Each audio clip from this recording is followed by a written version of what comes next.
Could you please do a what if on the Dave Filoni movie? So that will be the Mandalorian and Grogu film, but I'll give it my best shot. So the movie could begin with Din Djarin patrolling the Outer Rim for the New Republic. During one of these patrols, Din and Grogu could then come across a derelict Imperial ship. When they boarded the drifting spacecraft, they find disturbing evidence. Imperial officers that are loyal to Thrawn and crates that contain Night Sister artifacts that's glowing with magic. They both escape and they report the incident to Carson Teva, who then further reports this to the New Republic leadership, which then escalates to the New Republic Senate, who, as we expect, is very skeptical, so they dismiss Din Djarin's warnings. However, Hera Syndulla and Carson Teva, who are aware of Din Djarin's reliability, they take the matter seriously. Hera realizes that this does align with Ahsoka Tano's warnings of Thrawn's return. Din, who is frustrated by the New Republic's inaction, he decides to take matters into his own hands and he recruits allies to stop Thrawn's return. Now, Hera Syndulla enlists Ahsoka Tano, Sabine Wren, and Ezra Bridger, who at this stage have all managed to return from Peridia. Their return can be explained in Ahsoka Season 2, if this release date is before the movie and they do in fact return. Din then turns to Bo-Katan, who then immediately calls for all Mandalorian aid. So for the first time in decades, all of the Mandalorians unite under a single leadership, with Din and Grogu acting as her right hand. Mandalorian fleet would become the backbone of the Alliance's ground forces. On Tatooine, Din can convince Boba Fett to join.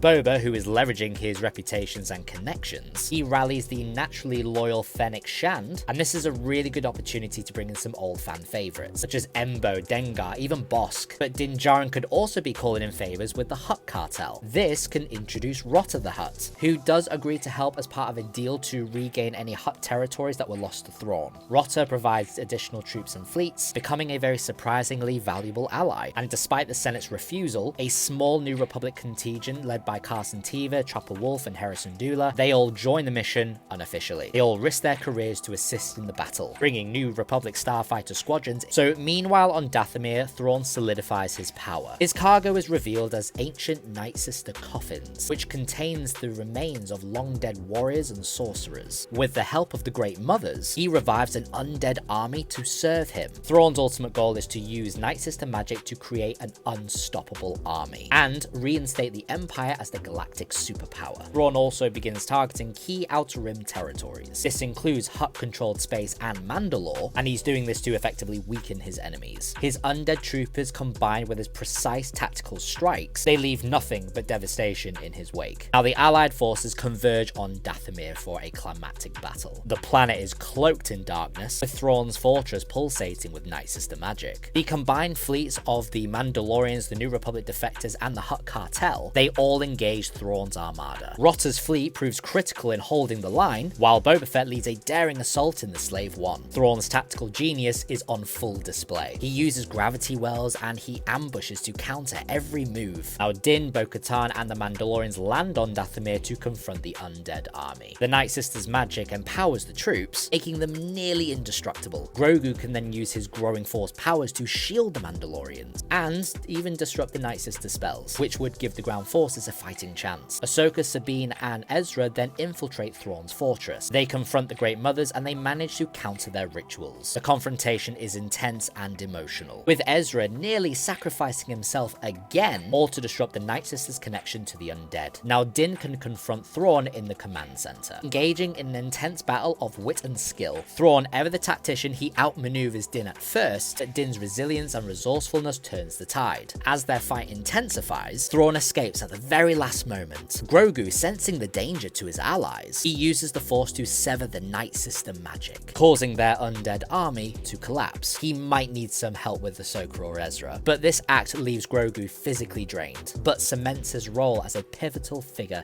in the galaxy. Now, as the climactic battle reaches its conclusion, Mandalorian forces succeed in driving Thrawn's fleet into a retreat. The Allied forces press their attack on Thrawn's flagship, which forces him into a corner. Knowing that he cannot win, Thrawn calmly issues a cryptic final order to his crew, and this is before his ship is struck with a concentrated barrage from Mandalorian gunships and the New Republic starfighters. The Chimera then explodes in a blinding flash, seemingly taking Thrawn and his loyalists with it. Ahsoka, who is then watching from the Ghost, she senses no lingering presence in the Force from Thrawn, so they conclude he had died. The galaxy collectively breathes a sigh of relief, believing that the threat had finally been eliminated. With Thrawn's defeat, the cost was high with heavy losses, but Din and Grogu return to the Razor Crest too, and they are ready for their next chapter. Now, I'm not really one for post-credit scenes when it comes to Star Wars, but the scene opens in the shadowy depths of the unknown regions, where a mysterious Chiss Ascendancy fleet lies in wait. A ship docks and it reveals that Grand Admiral Thrawn is alive and well. He steps off the boarding ramp, his uniform as always is pristine, and his calculated demeanor is intact. But standing before Thrawn is Admiral Aralani and Eli Vanto, who have been patiently waiting for his return. Aralani then greets him. She points out to Thrawn that the plans to unify and rebuild the Empire has failed, and they can no longer use the Imperials as allies against the Grisks. She mentions that the Grisks are getting the upper hand, and they are slowly winning the war. Eli then steps forward. He adds that they have done all that they have could, but they could really use Thrawn's tactical strategic genius in this fight. Thrawn naturally gets to work. And this is where Timothy Zahn can deliver us another Thrawn trilogy book series. That's all I have for you guys.